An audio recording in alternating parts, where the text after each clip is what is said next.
안녕하세요. 저는 서울에 살고 있는 중년의 여성입니다. 이렇게 글을 쓰게 된 데에는 각자의 이유가 있겠지만 저는 시댁 이야기를 전하고 싶어서 글을 쓰게 되었습니다. 여러분이 지내고 계시는 시월드는 어떠신가요? 제가 겪어온 시월드는 만만치도 않았고 순순치도 않았습니다.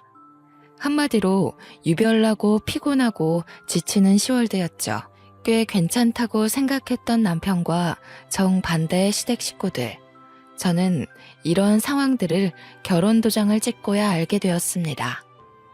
남편은 여우같이 어떤 내색 하나 없이 가족들이 다 평범하고 화목하다는 듯이 이야기를 했었는데 말이죠.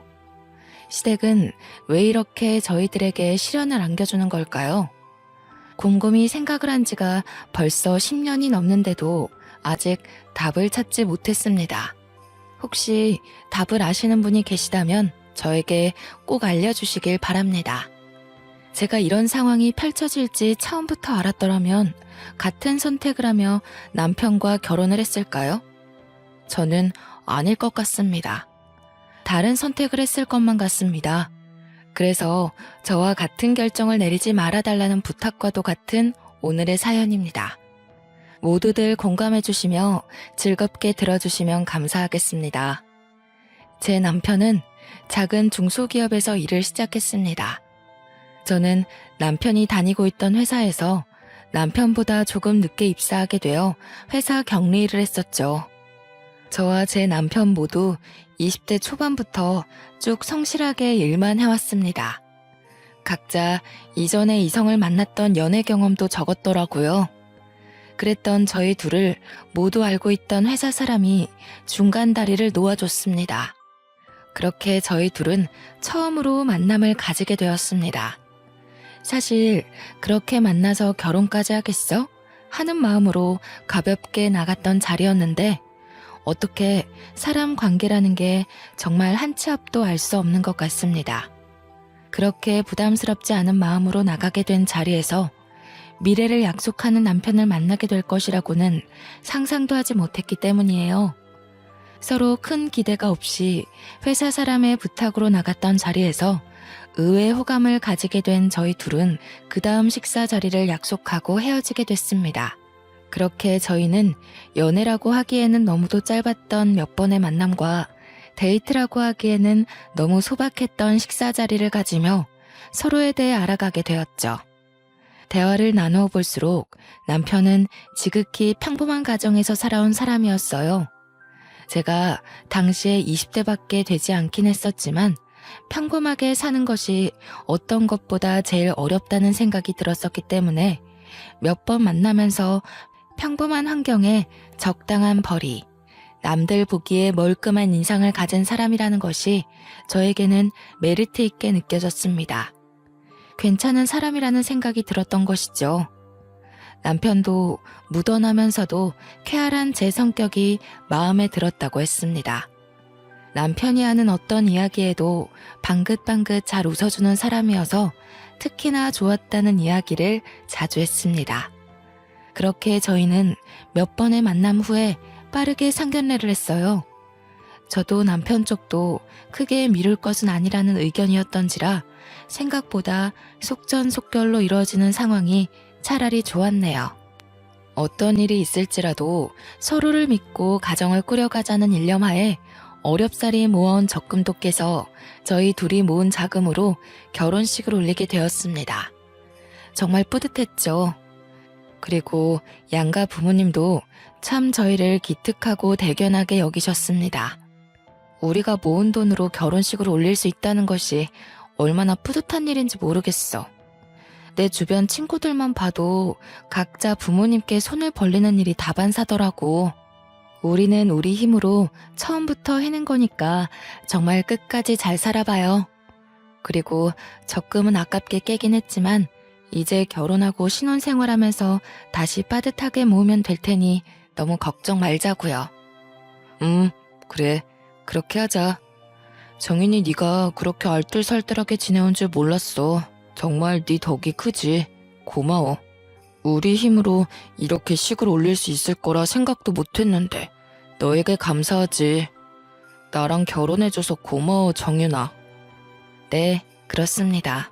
적금도 남편보다 제가 더 많이 모았고 그 아까운 적금을 깨서 결혼 자금으로 다 털어서 썼던 것이죠. 저는 아깝다는 생각은 전혀 하지 않았습니다. 돈이야 모으면 금방 모을 수 있고 행복한 우리 가정이 최우선이었기 때문이죠. 하지만 저희 부부에게 가장 큰 산은 결혼식이 아니었죠. 지금도 그렇지만 신혼부부에게 가장 난제는 집을 구하는 것이라는 것에 모두 동의하실 것이라 생각해요. 저희 둘이 함께 다니던 회사가 서울에 위치해 있어서 최대한 서울에 있는 집을 구하고 싶었어요.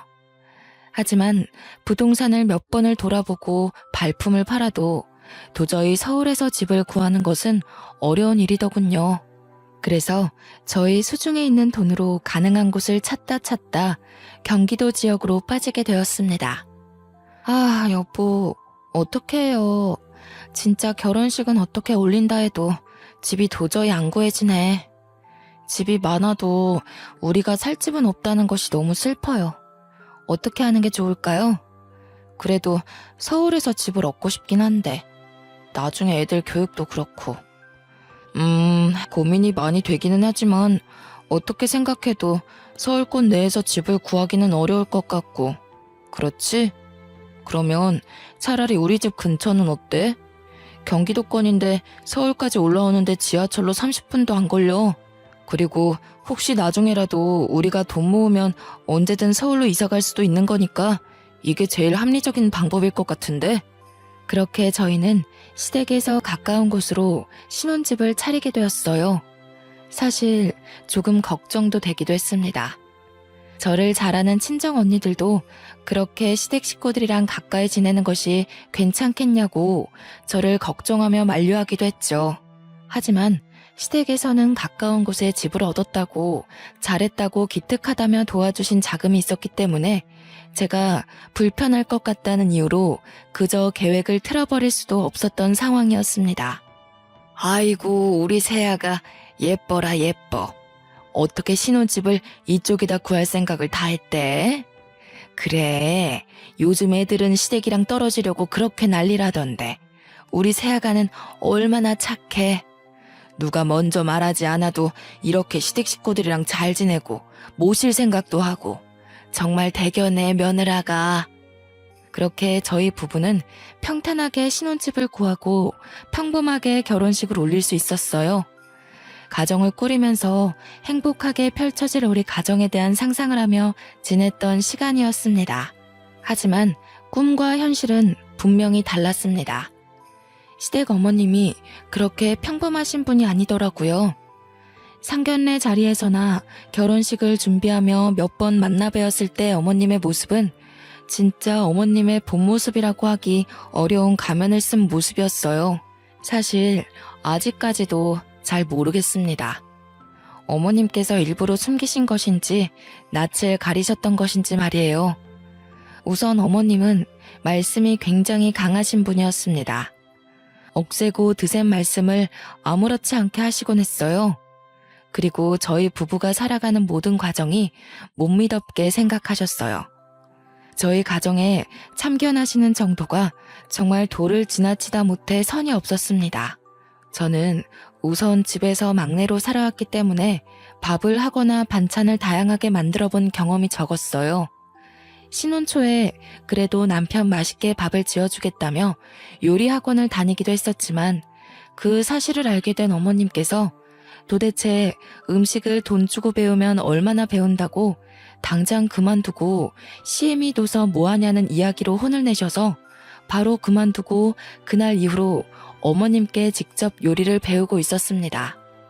아니, 얘는 돈 아까운 줄도 모르고 음식 그 몇 개 만든다고 그걸 돈 주고 배우니? 참 요즘 젊은 애들 생각도 짧지. 얘, 그 돈 있으면 우리 옷이라도 하나 사다 줘라. 그 요리학원 그렇게 비싸다던데 며느라가 금전적으로 여유가 좀 있나 보다. 힘든 줄 알았는데 아니었네. 우리 아들만 고생하고 밥 못 먹고 사는 건 아니었나 싶기도 하고. 사실 저도 남편과 함께 출퇴근을 하고 있는데 퇴근 후에 따로 시댁을 찾아가서 어머님께 요리를 배우고 그날 만든 음식을 그대로 싸서 저희 집으로 가져가는 것 정말 쉽지 않았습니다. 게다가 어머님께서는 아들내미 밥 먹이는 거 식지 않게 따뜻하게 먹여야 한다면서 꼭 저를 그렇게 닥달하시고 굼뜨다고 빨리빨리 챙겨서 어서 가라 이야기를 하시곤 했어요. 저도 이 집의 식구가 된 건데 아들만 챙기시는 어머님. 마음이 울적했지만 남편을 생각해 주시는 마음은 한편으로는 감사했고 어머님도 피곤하실 텐데 제가 요리하는 것을 알려주시는 것도 감사한 마음도 있었기 때문에 그냥 그러려니 넘어가려 노력했답니다. 또 한 번은 제가 빨래를 집안에 널어두고 출근을 했었는데 집에 돌아와 보니 널어둔 빨래가 사라졌지 뭐예요.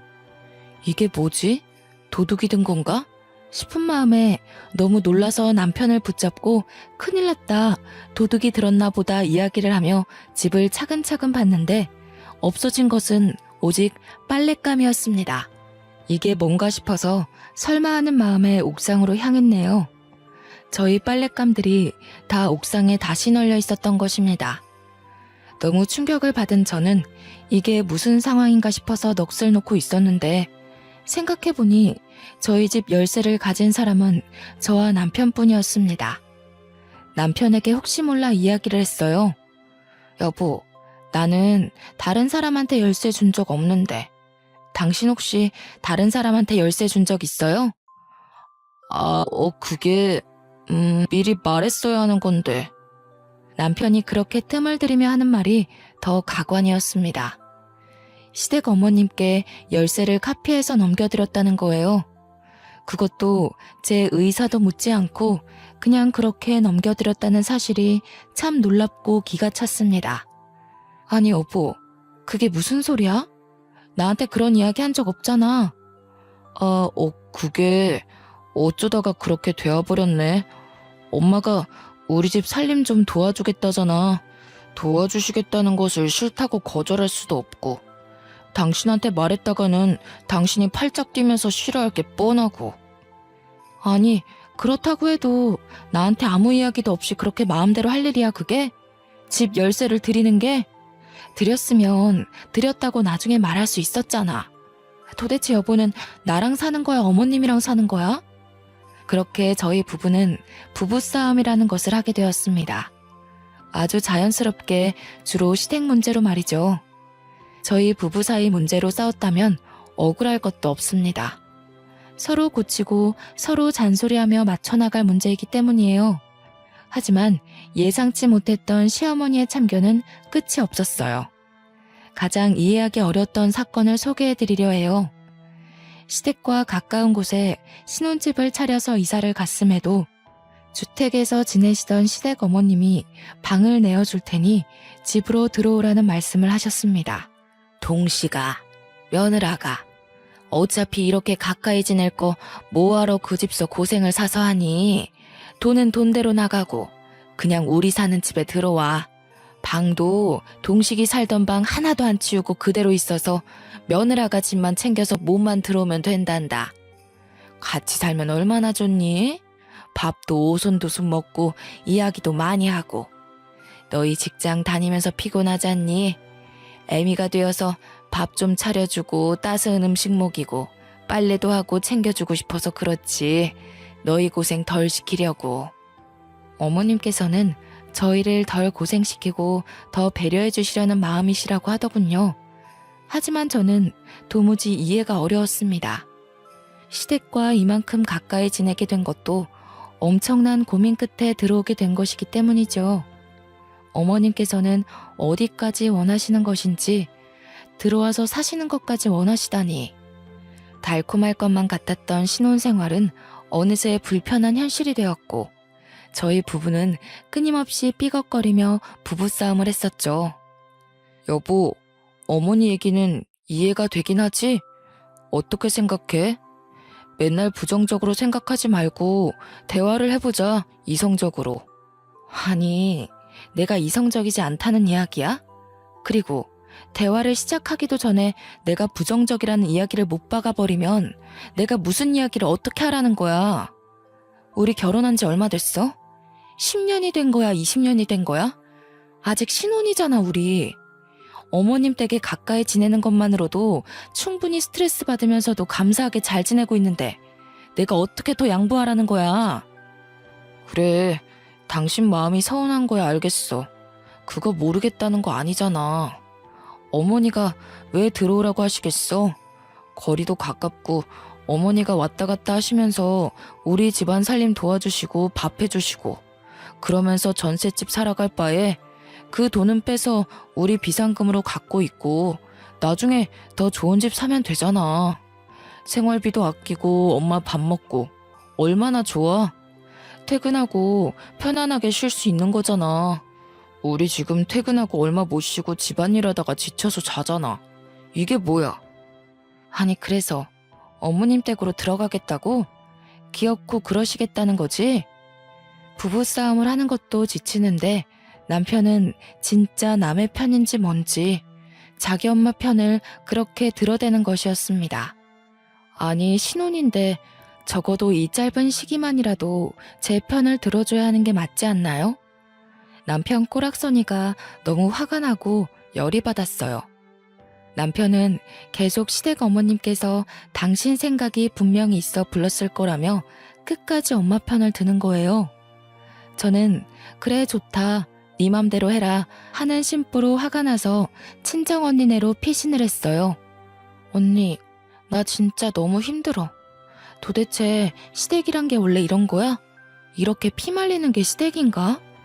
우리 엄마도 우리 집 열쇠 안 갖고 있는데 왜 시어머니만 우리 집 열쇠를 갖고 있어야 해? 내가 왜 다 참아야 하고 남편 좋으라고 요리학원 다니는 것도 그만두고 시어머니 밑에서 눈치 보며 요리를 배워야 하는 거냐고. 정말 이해할 수 없어 미치겠다니까. 열불이 나서 참지 못하겠다는 얼굴로 계속 볼멘 소리를 퍼부어대는 저의 모습을 보고 무뚝뚝한 친정언니도 어느새 제 편을 들어주며 같이 욕을 해주더라고요. 그게 얼마만에 시원한 마음이었는지 모르겠더군요. 저희 언니 제 편 그렇게 쉽게 들어주는 사람이 아니었거든요.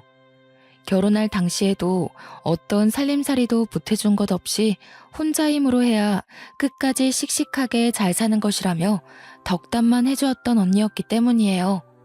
그렇게 제 입장을 이해해주는 언니와 살아갈 수만은 없는 입장이었습니다. 회사에 가면 남편을 마주하고 아빠를 찾는 저희 아이는 어떻고요? 그래서 저도 작심하고 어머님과 남편 둘에게 제대로 된 대화를 해야겠다 마음을 먹었습니다. 어머님 생각에는 우리 부부가 둘 다 힘들게 맞벌이를 하고 있는 게 안쓰럽다는 입장이셨어요. 남편과 싸우면서 나누었던 대화 동일하게 시어머니 입을 통해 듣게 되었습니다. 일 다녀오면 얼마나 지치니? 집안일 하기 힘들고 피곤할 테니 그냥 시댁으로 들어오면 편하게 밥 먹고 잠자고 얼마나 좋니? 그렇게 편하게 지내라는 의미였지 다른 건 아니었단다. 그렇게 분을 낼 일은 아니라는 생각인데 세아가? 남편이랑 너무 그렇게 날 세우며 싸우지 마라. 난 보기 안 좋다. 하지만 제 입장에서는 결혼한 지 얼마 안 되는 신혼에 곧 태어날지 모르는 아이가 생길 수 있는 것이기도 하고 시댁으로 들어가게 되면 어머님, 아버님 눈치를 볼 수밖에 없는 상황이었습니다. 쉬는 게 아닌 것이죠. 예를 들어서 주말에 몸이라도 편안하게 외식을 하러 간다고 해도 시부모님께서는 사치스럽다고 꾸중을 하시더군요. 어머머 얘들 좀 봐. 집에서 다 해먹을 수 있는 음식들을 못하러 밖에 나가서 비싼 돈 주고 그걸 사먹니 사먹길. 다들 배짱도 어지간히 좋다. 니들 그 돈 다 모아봐라. 티끌 모아 태산이란 말 모르니? 아직 애기도 어린데 어떻게 그렇게 돈을 팍팍 쓰고 사냐 쓰고 살기는. 진짜 어려워봐야 아껴 쓰고 덜 쓰고 저축하지 그치? 아직 멀었다 너희 부부. 그런데 저희가 시댁에서 살아가면서 어디 마음 놓고 외식이라도 한 번을 할 수 있을까요? 그리고 어디라도 놀러 가려고 계획을 한다 해도 시댁에서 지내고 있는데 시부모님을 쏙 빼놓고 갈 수 있겠어요? 결국 시댁으로 들어가게 되면 어떤 일에도 시댁 식구 의견에 맞춰서 움직이게 될 수밖에 없다는 것을 저는 알고 있었습니다. 불보듯 뻔한 일이겠죠. 하지만 어머님과 남편은 참 짝짝꿍도 잘 맞죠. 그냥 시댁 집으로 저희가 들어가서 사는 것에 찬성을 했어요. 얼마나 어렵게 힘들게 전셋집을 겨우 구한 것인지 남편은 누구보다 잘할 텐데 이런 결정을 내릴 수 있는 걸까요? 우라통이 터지다 못해 눈물이 찔끔 나는 기분이었어요. 제 의견이라고는 들리지도 않는 듯 모두 묵살이 되어버리는 시댁 식구들이 정말 미웠습니다. 저는 이렇게 물러날 수 없었습니다. 남편이랑 시어머니께서 어떻게 생각한다 해도 안 될 일은 안 된다 싶은 마음이었습니다. 그래서 저는 당장은 절대 안 되고 우선 시간을 두고 지내보며 생각해보자는 의견을 내세웠어요.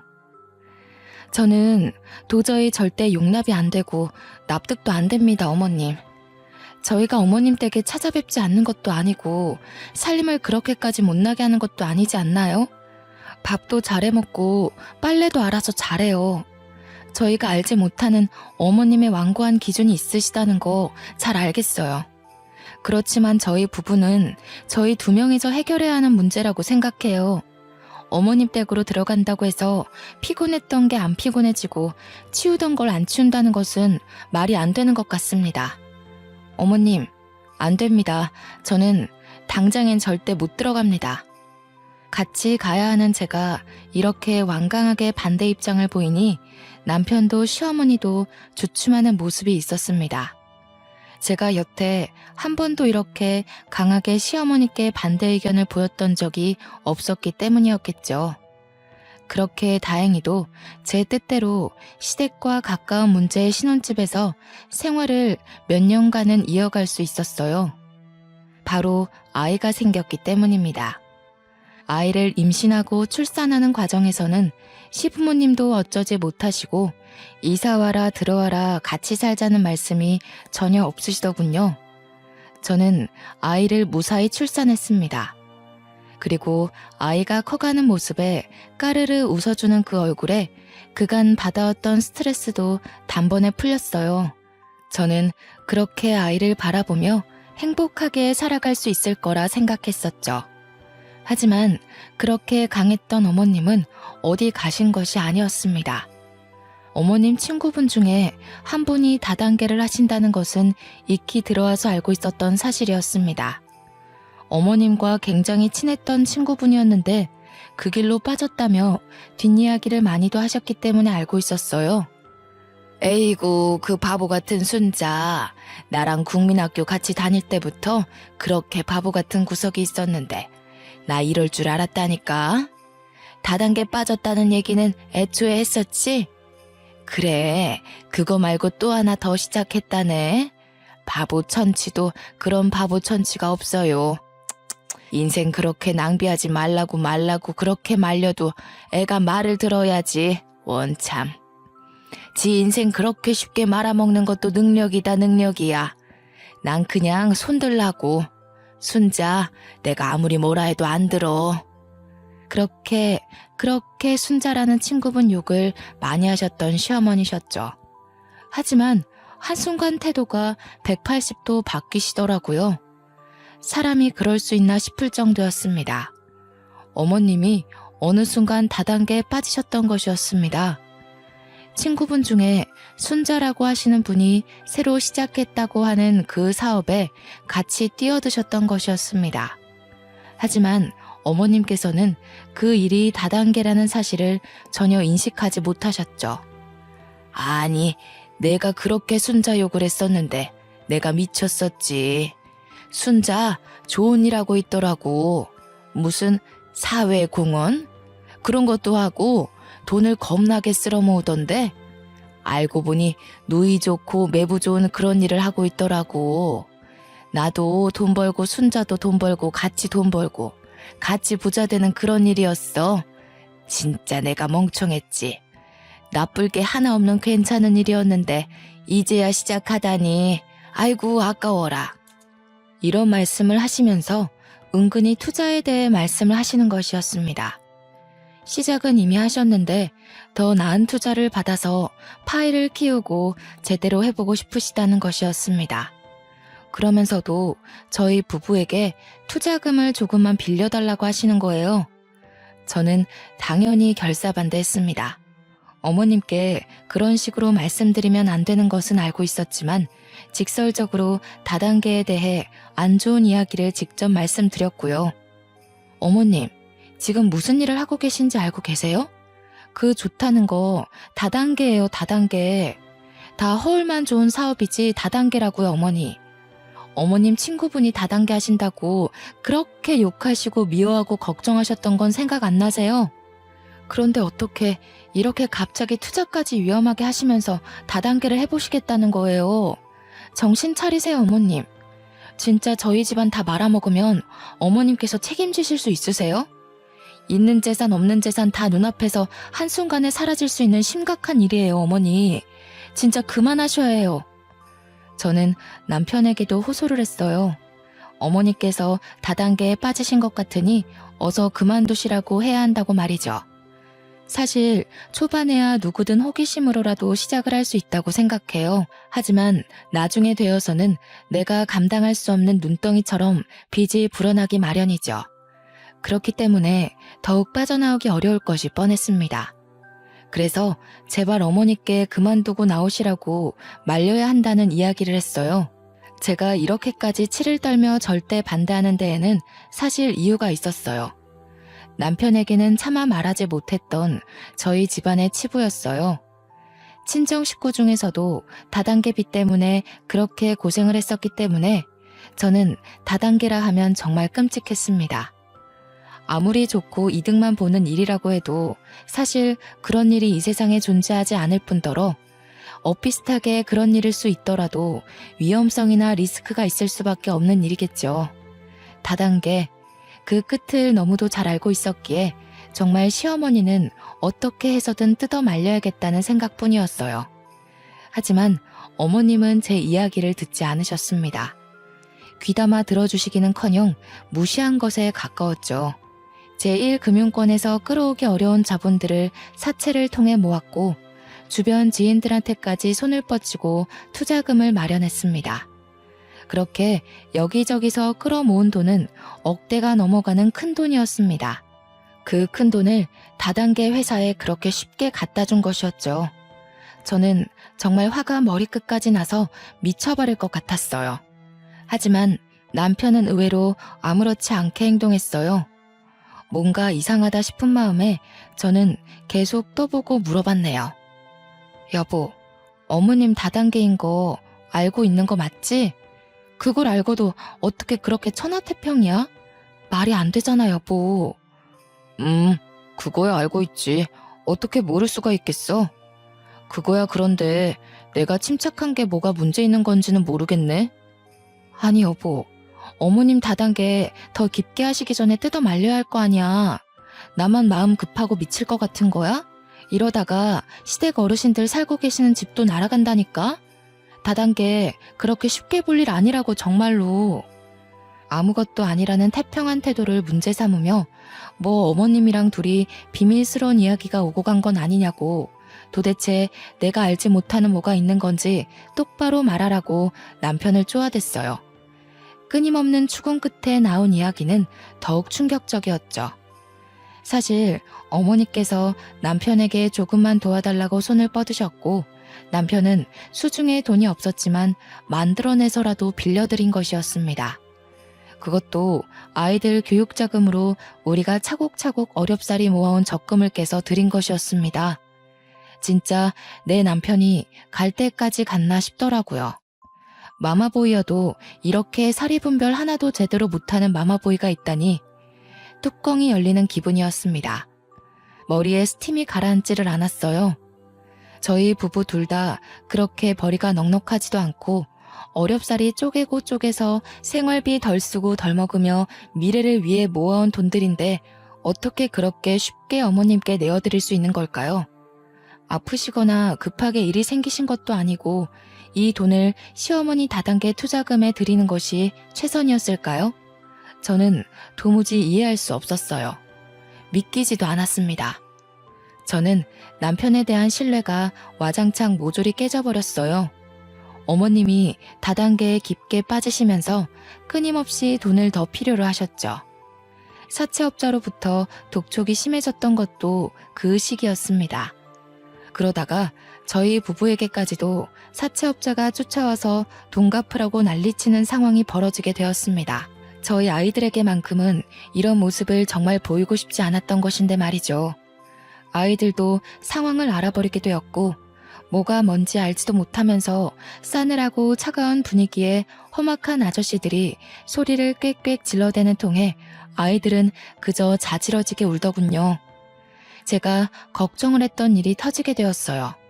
결국 사채업자 빚을 감당하지 못하고 시댁 어르신 집이 경매로 넘어가게 된 것이었습니다. 저희 부부를 그렇게 그 집에 들어와서 살라고 하셨는데 그렇게 쉽게 그 집을 넘기게 될 줄은 몰랐습니다.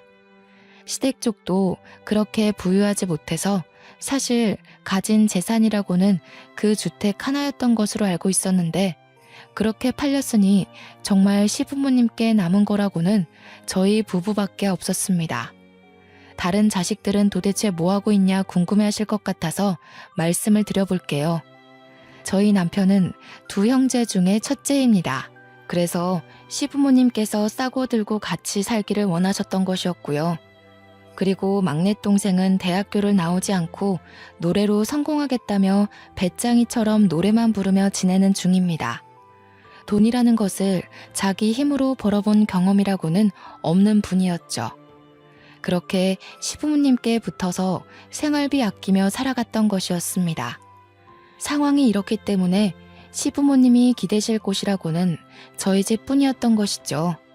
하지만 저희 집이라고 녹록치 않은 상황이었습니다. 우선 모아둔 적금이라고는 이미 남편이 저 몰래 어머니께 가져다 드렸고 살고 있는 집도 전셋집에 겨우 연명하며 살아가고 있었어요. 이런 저희 집임에도 시부모님은 얹혀서 지내실 생각을 하셨습니다. 그리고 도련님도 오갈 데가 없어지게 된 상황이니 저희 집으로 얹혀 사실 생각을 당연히 하셨던 것이었겠지요. 아, 우리 집 이렇게 될 줄은 꿈에도 몰랐네. 저 노래 계속하고 엄마 아빠랑도 지내야 하는데 괜찮으시죠? 같이 집에서 지내는 것. 아이들도 제가 오며 가며 잘 봐드릴 테니 베이비시터는 안 써도 되겠어요. 되려 인심 써주듯 아이를 봐주겠다는 이야기를 하며 봉창 두드리는 소리를 하는 도련님을 보며 속이 더 타들어갔습니다. 저희 집이 그렇게 넓은 집도 아니고 아이들 키우며 겨우 살고 있는 집인데 도련님의 시부모님 두 분까지 들어온다니요. 이게 무슨 상상 초월하는 상황인지 저는 아직까지도 이해가 되지 않더라고요. 이제 정말 이건 아니다. 이렇게는 못 살겠다 생각이 들었습니다. 나를 속이고 다단계 투자금으로 적금을 빼주고 시댁에서는 다단계로 집이 경매에 넘어가고 빚은 왕창 생겨서 저희까지 사채업자에 시달려야 한다뇨. 생각만 해도 너무 끔찍하지 않나요? 우선은 제가 할 수 있는 일을 해봐야겠다 싶어서 별거를 하자고 남편에게 통보를 하고 아이들을 챙겨서 나왔습니다. 그렇게 당당하게 나왔어도 사실 제가 아이를 데리고 갈 수 있는 곳은 거의 없었습니다. 사채업자가 저희가 살고 있는 집, 시댁 어머님 집까지도 다 꿰차고 있었거든요. 여보, 나 더 이상은 한 지붕에서 못 살겠어. 사채업자는 왜 저렇게 끊임없이 끈질기게 구는지 모르겠고 사실 어머님이 사채 쓰신 것부터가 이해가 안 되는데 다단계는 또 계속 하시는 거잖아. 집안을 살려보시겠다 하면서도 다단계를 계속 하시는 것이 정말 말이 된다고 생각해? 이게 무슨 논리야? 당신도 어머니 말에 동의하는 거야? 왜 맨날 엄마 이야기만 하면 말이 없어지는 거야? 벙어리야? 엄마랑은 그렇게 쿵짝이 잘 맞아서 서로 돈도 다 빌려주고 나한테 안 한 얘기도 많잖아. 나 정말 못 살겠어. 당분간 애 데리고 나가서 지낼게. 그런 줄로만 알아. 어차피 회사에서 얼굴 보니까 괜히 나 찾겠다고 들쑤시고 다니지 말고. 그래서 우선은 친정 언니네로 아이를 데리고 피신을 갔었죠. 아이는 저희가 도망쳐 나온 집 근처 학교를 다니고 있었던 상황이었습니다. 그래서 언니네 집에서 아이 등하교를 매일같이 도와줬어야 했습니다. 저는 새벽 4시에 일어나서 아이 밥을 챙기고 회사 갈 준비를 해서 아이를 새벽같이 등교시키고 나서야 저도 회사로 출근하는 일정을 몇 달간 반복했습니다. 매일 아침 전철은 또 왜 이렇게 전쟁 같은지요? 아이를 데리고 타기에 숨이 막히고 아이한테도 정말 못할 짓을 하는 것 같아 너무도 미안한 마음이 컸어요. 정말 딱 죽을 것 같다는 표현이 적절한 상황이었습니다. 참기 어려운 고통이었습니다. 아이를 키우는 것부터 별거하고 있는 상황에서 회사에 출근하면 남편 얼굴을 마주해야 한다는 것이 힘들었습니다. 아이를 낳고 나이도 먹고 이직하기 어려운 상황에 제가 답답하기만 했습니다. 회사 하나 마음대로 못 그만두고 못 옮기고 있는 제 처지가 참 딱하더군요. 차라리 빠르게 이혼 도장 찍고 나라 도움이라도 받으며 사는 것이 나아도 낫겠다는 생각뿐이었어요. 맨날 남편이랑 시댁 식구들 사채업자를 피해 다니는 것이 너무도 끔찍했고 아이에게도 너무 큰 상처라는 생각이 들어서 정말 눈물나게 미안했습니다. 저는 남편과 진지하게 대화를 했어요. 남편은 자기 엄마를 버리고 남남처럼 살아갈 생각은 정말 추호도 없더군요. 끝까지 엄마가 불쌍하다며 엄마는 혼자라는 둥 말도 안 되는 소리를 하는 것이었습니다. 정말 마마보이는 변하지 않더라고요. 이런 남자가 어떻게 양육권 주장을 할 수나 있겠습니까? 절대 못하겠죠. 내 새끼는 내가 키워야겠다는 것도 결국 합의를 했고 이혼 도장을 찍게 되었습니다. 저는 이혼으로 제 결혼을 끝마치게 될 것이라는 것은 예상하지 못했던 일이었어요. 저에게 이런 일들이 벌어질 것이라는 것도 생각해 본 적도 의심해 본 적도 한 번이 없습니다. 하지만 이혼으로 끝을 마친 것은 개인적으로는 마음 아플 수 있는 일이었지만 저와 제 자식에게는 새로운 계기이고 시작이고 출발이 되었습니다. 저는 이혼 후 곧장 퇴사를 했습니다. 사실 무서웠습니다. 이 회사만 다닌 지 벌써 10년이 넘어가는데 사회생활은 이 한 회사에서만 해왔는데 일이라고는 격리 업무밖에 알지 못하는데 말이죠. 용기를 냈습니다. 제 새끼를 키워야겠다는 다짐은 어떤 일이라도 할 수 있게 저에게 큰 동기부여가 되었습니다. 더 맛있는 음식을 먹이고 더 좋은 옷을 사입히고 더 좋은 학원을 보내고 교육을 받게 하리라 다짐을 하며 열심히 살았네요. 초반에는 정말 닥치는 대로 일을 했습니다. 남편이 이혼 후에 양육비를 준다고 해도 가진 것도 없는 남편이라 매달 고작 20만 원밖에 받지 못했죠. 그래서 저는 식당에서 서빙하고 요리하는 것부터 연회장에서 하는 아르바이트, 동대문 남대문에서 도매 소매 일을 돕는 일도 해보았어요. 신문 배달, 우유 배달, 걸어서 할 수 있는 배달들도 제가 안 해본 것이 없었을 정도였어요. 하나의 일을 제대로 진득하게 해보고 싶다는 마음은 꾸준히 있었습니다. 하지만 당장의 생활비를 위해서는 닥치는 대로 이 일 저 일 두서없이 2가지 이상씩 할 수밖에 없었습니다. 그렇게 지내기를 반복하다가 저는 저와 딱 맞는 아르바이트를 운 좋게 하게 되었습니다. 꽃가게에서 꽃을 다듬는 일이었습니다. 사람들은 그렇게 힘이 들고 손을 다치고 어렵다고 하는 일이었는데 저는 꽃을 만질 때만큼은 행복하고 생기가 돈 적이 없었을 정도로 꽃이 참 좋았습니다. 제가 이렇게 좋은 마음으로 일을 하고 있는 것을 주인분께서도 알고 계셨던 것 같습니다. 어느 순간 저에게 새벽에 일해도 괜찮냐고 제안을 하시더군요. 정윤 씨, 새벽에 꽃시장 가는데 같이 다녀볼래요? 막 어렵지는 않을 거예요. 차근차근 옆에서 알려줄게요. 저는 이 제안이 너무도 감사했습니다.